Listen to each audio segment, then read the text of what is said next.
Hello, I'm Glenn Holmes and welcome to Sacred Spaces. Coming to you from Mildura, talking today to Stefano De Pieri, a very famous cook around Australia and a big television star on Cooking Paradiso. Cooking Paradiso, and also talking to Jan van Skyke from Menifee van Skyke Architecture, which you may ask why. Well, these two have got together recently. Stefano, you've got this beautiful 1960s heritage house in Mildura. Why here in this particular spot, and what attracted you to the house? It is a very simple 1960s house in yellow brick. It's a brick veneer. It sits on a large block and it's very close to all the facilities. It's close to work, therefore I've done away with cars. I can walk or bike it. It's on a large block. I will have a very large and significant garden at the back. It's a very large house, and it was very cheap to purchase because regional areas offer fantastic opportunities for people who want to settle there and work in the community. So for all this reason, I picked this house. It's also a modest house, and it has no pretensions, but it's in a lovely position opposite the old convent. It's got a roof with lichen on it, which I like quite a lot, and it's surrounded by some olive trees, which mean a lot to me. Of course, Jan is the main architect, or the architect, I should say. Jan, what was your first thoughts when you saw this house? Well, you mentioned that it had a heritage listing, but in fact it doesn't. But what we really wanted to do was to treat it as though it did have a heritage listing. What we saw an opportunity to treat the vernacular with great respect. You know, these cream brick red tiled roof houses are pretty common in Mildura, and we thought this is an opportunity to show those types of houses as being of great value. And so this is an opportunity to restore the house and put it in the context of a beautiful piece of contemporary architecture, the extension we designed. Fantastic, gentlemen. Well, next thing to do, let's take a look.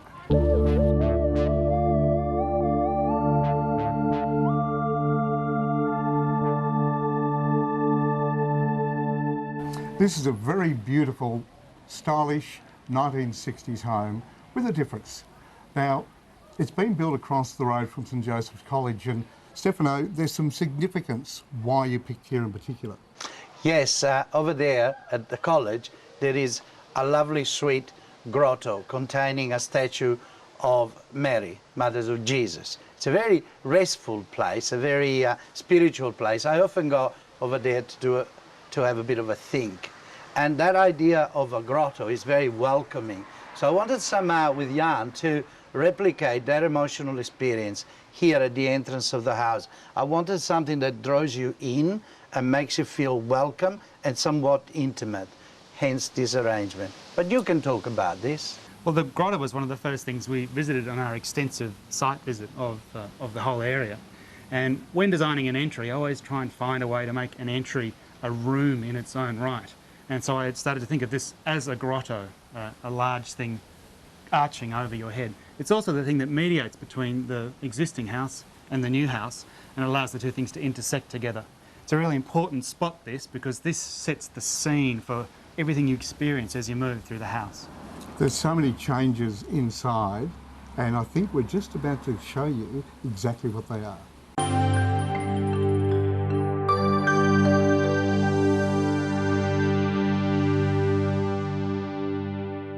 This place is just so beautiful. The reason being there's two spaces, public and personal, or private. Jan, you might be able to explain a bit more on that, expand on it. Well, we don't do houses, we do public buildings, and one of the main motivators for getting involved in this particular project was that Stefano and Donata, who's not with us today, are public figures of Mildura, and so in a sense this building is a public building. The part of the house that we're sitting in now is the more public side of the house. This is the dining area, the kitchen's behind us, the living spaces beyond there, and a lot of the hosting and parties, etc., some of which I've been to and enjoyed, those that I remember, take place, you know, at this very table. And there are a couple of double glazed doors which we're looking out on, and they open up into the front garden, and so when there's a really big party it all spills out into the front yard. This is a very public space. There's a device a little further back in the house that separates the public from the private, and we'll probably talk a bit about that later. We do. It's amazing, actually, the design you've done, and as you'll see as we go along. It's sort of two houses in one, or as you said, a public and a personal space. It's incredible design. How much influence did Stefano and Donata have with that in your design concept? Well, that's a very interesting question. The original brief was to build two separate dwellings, to restore the original house and then build a separate dwelling for Sergio De Pieri, Stefano's brother, who lived 6 months here and 6 months in Italy. And I had a look at this brief and thought, well, you know, that's a really great thing to do, a great way to live, but wouldn't it be better to spend the money on the bit that you're going to live in? And so we joined it into one house, squished the extension, Sergio's flat, into the existing house and built the new bit around an open courtyard. So the brief fulfills it functionally, but it creates a separate opportunity and a new dwelling. Well, yeah, you hold this property very close to your heart, so why not let's go and look more at your pride and joy.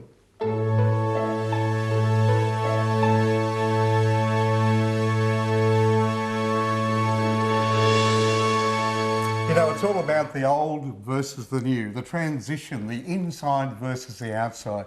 Jan, it's incredible. The ceilings, for example, where you're going from one place into another, and it's such a complete change.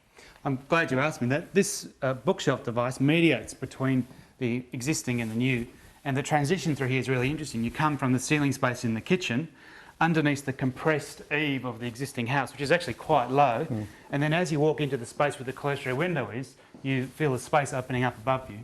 Yeah, look, it's absolutely amazing. I've never actually experienced this in any sort of home. And to go from a 1960-style home to combine such modern features, I mean, that's just an amazing synergy, I have to say. Yeah, it's the bookshelves are one of the modern features, and we custom designed, and the cabinet makers did a really great job putting together our designs, and they frame this living space that we're in, and also mediate between the threshold of the existing and the new that we're now sitting in. And then there's another threshold beyond us, which we'll talk a bit about later, which is the threshold between the living space and the courtyard beyond.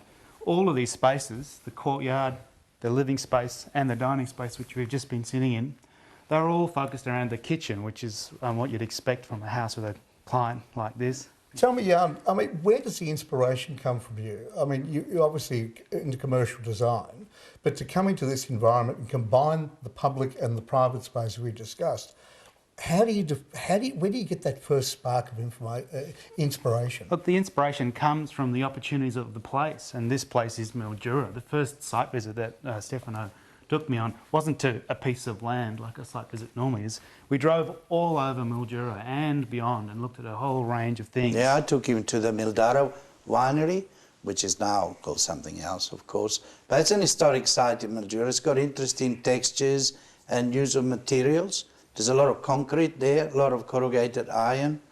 There's a lot of history, obviously, a lot of history which is also classified and protected by the National Trust.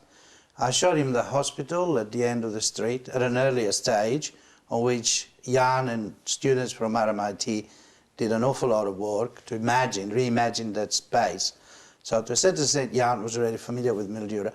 But I didn't give him a palette of colours or Vogue magazine or houses to say, here, this is what I would like to have. I said, well, let's just imagine what can come out of this area, which is an irrigation oasis, to use the old cliche, with a very old history.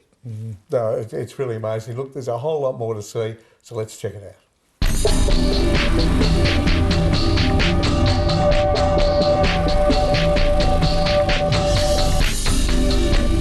You know, we've been talking about old versus new, inside versus outside, and vice versa. Well, we are transitioning once again. Jan, I've got to congratulate you on this wall. This is what's classed as sort of the public-y area, although I know Stefano don't call it public, but that's what it's set up to do. So you're giving that inspiration. Speaking of inspiration, how did you come up with that wall? Well, the wall is a part of this courtyard that we're in, and the courtyard is formed by when the existing house, which is U-shaped, has the A shape of the new house sat on top of it in plan. That forms this outdoor room, and if we look up, we can see the sky and the red tiled roof of the existing house beyond. And then we're in a transition space between outdoor and indoor, and you can see the living space behind us, which we were sitting in just a minute ago. And then this wall, it performs two important functions. One is it leads in formally from the outside to the inside, and you can see the pixelated pattern, which is an abstracted image of Lake Mungo, becomes striated and stretched as it enters the house, which creates a sense of movement from inside to outside when the sliding doors are open, which they now are.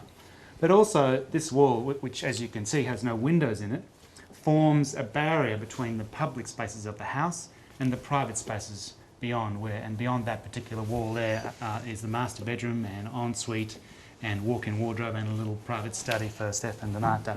Actually, Stefano, I was going to ask you about that. We haven't talked much about your private space, so to speak. Just expand a little bit, because we have obviously shots of your private areas. Expand on the feeling you get between when you go from where the public space is into the personal space. Well, how you is it? Well, it's a very exciting space for me, and also very restful. This wall hides what's behind, and it's my study. It's a very intimate space. It's a cozy space, once again, where I can go and think. And from that, we go into the bedroom. The beauty, if you like, of the bedroom is that it is not rectangular or square. It's a really odd shape, as you will see, with lots of intersecting angles and a kind of floating area for Donato to do a makeup and keep a jewelry and things like that.